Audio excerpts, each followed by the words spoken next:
So you'll need a spacer block and an angle finder. I'll show you which one I use here in a second.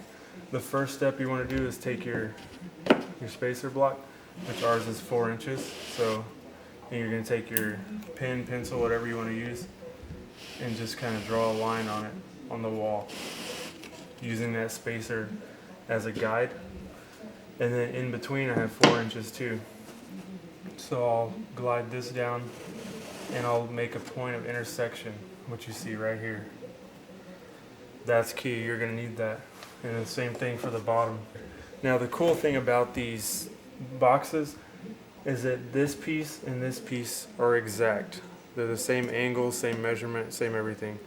This piece and this piece, the vertical pieces, are exact. So I could take this piece and flip it around that way and it's going to work the exact same way. So once we find these two angles, we can cut all of our pieces and all the angles are the same. So here's the angle finder that I use. This is an angle finder made by Husky, which is a Home Depot brand. So obviously you can only get it at Home Depot or maybe on Amazon. I haven't checked, but this one is really cool. I like it a lot. It's very simple and it's digital. So the way this works is it opens up like this. It goes both ways like that. But what you want to do is keep it closed as flush as you can before you turn it on, because that's zeroing it out. So they recommend you set it on a table or something, but I don't really ever do that. So you just set it somewhere flat, keep these two rulers closed together, turn it on, and it reads 0.0. So what you're going to do is, for this angle, since this is an acute angle, if you remember in geometry class, an acute angle, you're going to open this up to where it's reading acute, which is, 90, from 90 down. That's acute angles.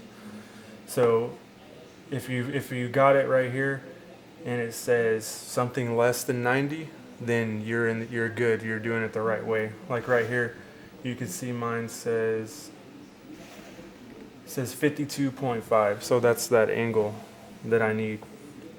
If you had it where it was saying something in the hundreds, then you're doing it the wrong way. You need to turn it around.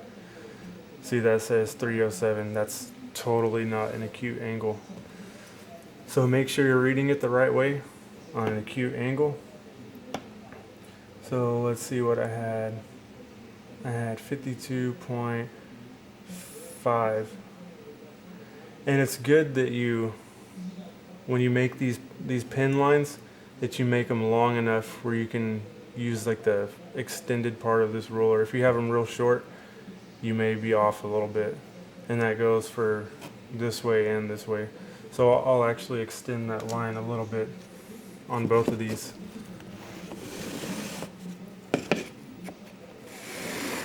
Now I can get a more accurate reading. So we'll try to get these as close to those lines as possible for the most accurate reading. And this takes a little bit of time to get used to, because you can't really get this circle part all the way up in there, but as long as you're good on these lines, and that's 52.5, we'll go with that. So once you have that 52.5, what you want to do is, I'll write it on here so you can see. You just take 52.5 and you want to divide that by 2, and whatever that is, that's the cut on each side, because the angle's 52.5 and you split that for each cut, and that's how you can find that angle. What I'll do now is I'll show you this one. It's the exact same thing, but this angle is obtuse, it's not acute. So whenever you're reading this one, it should be in the hundreds. So let's see what we got here. It's going to be a little awkward to do, but just bear with me. This one is 126. I kind of messed up my lines here, so you can ignore those. But that's exactly what we got here. So we know this is going to be good all the way down. So same thing, if this is 126 at that obtuse angle, then you just go 126 and you divide that by 2. So 126 divided by 2 would be 63. And for the acute angle, it's 26 and a quarter. So all we got to do now is, keep going on down the line here. And all these angles are the same, all of them. So there you have it. You see how easy it is to find the points of intersection when you're doing something like this. You just use those blocks, and you also seen how easy it is to find the angle to cut. You need a good angle finder to do it. I definitely recommend this one. It's never told me any lies. So that's it. Hopefully you learned something from this video, and I'll catch y'all next time.